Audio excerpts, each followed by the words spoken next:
las aurículas, los ventrículos se ponen ahí a palpitar, a latir. Hay un señor, porque para mí es un señor al que quiero profundamente, que es profeta en su tierra.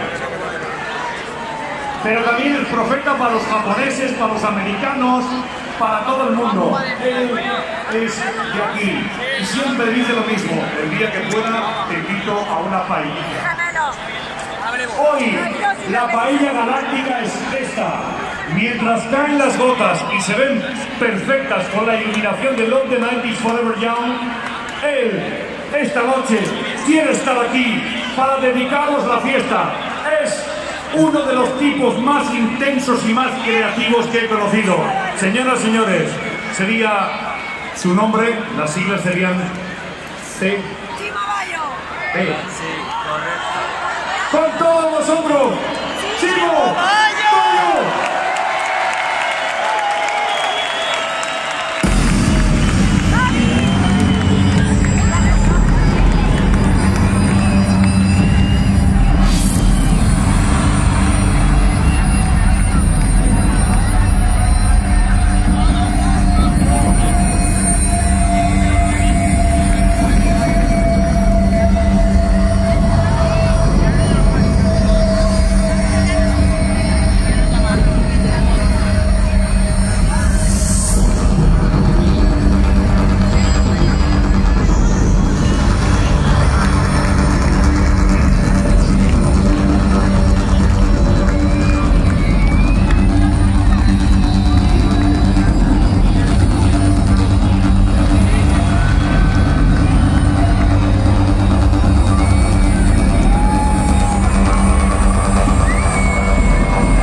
sabéis lo que significa para mí estar aquí, ¿no?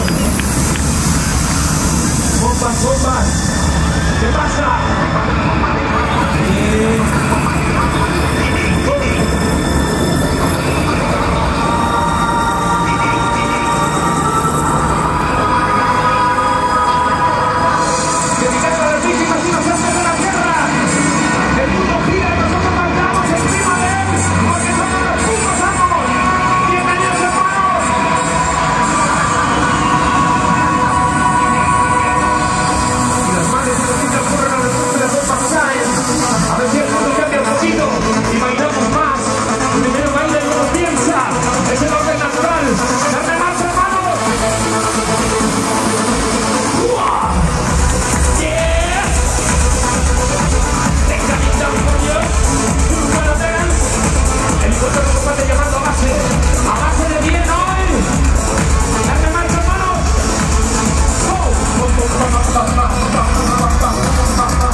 ¿Hacemos un jujá todos juntos? Vale, yo cuento 3 y lo hacéis todos, ¿vale? No lo hagáis mejor que yo, que si no me enfado, ¿eh? Cuento 3, ¿vale? Ahora de 4, ¿eh? 1, 2, 3. ¡Son los putos amos! ¡Gracias! Llevo todas las semanas invitando a la gente a una paella a mi casa, pero ya que estoy en Valencia, prefiero ir a la vuestra. Muchas gracias. Soy mi familia. ¡Chao! Siempre.